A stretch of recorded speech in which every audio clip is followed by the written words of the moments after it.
ستاسو مخکې زه داسې یو حدیث بیانول غواړم چې هغه زموږ ستاسو په تصور کې هم دغه فضیلت نشي راتللی چې دا څومره عظیم فضیلت والا حدیث دی.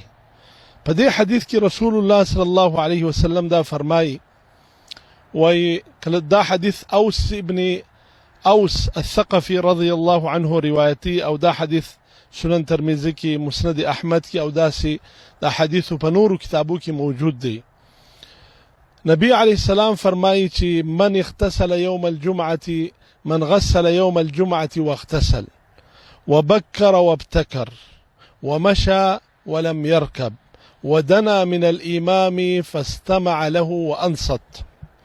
وای کم انسان چې د سلور کارونه وکي، اول غسل وکي، شپورا غسل وکي، دوام او دی وختي ولاړ سي د جمعې د لمانځه د ادا کولو دپاره، د خطبې د اورېدلو دپاره مسجد ته ولاړ سي، وختي ولاړ سي، او دریم دی په پښو باندې ولاړ سي، څلرم امام ته نږدې کښېني او خطبه په خاص غور باندې واوري. دا 5 کارونه چې دی وکي نو د دې ثواب او اجر بسي. رسول الله صلی الله علیه وسلم فرمایي كان له بكل خطوة يخطوها أجر سنة، أجر صيامها وأجر قيامها، أو كما قال عليه السلام.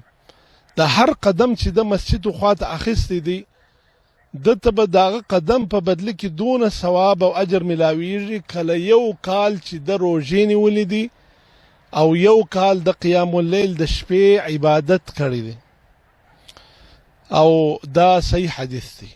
تاسو دی کې فکر وکړئ که یو انسان د کورو د مسجد په مابینس کې د 500 قدم ولاري، نو ګواکې د 500 کاله روژې ونیولې د ورځې او د شپې قیام اللیل وکړي.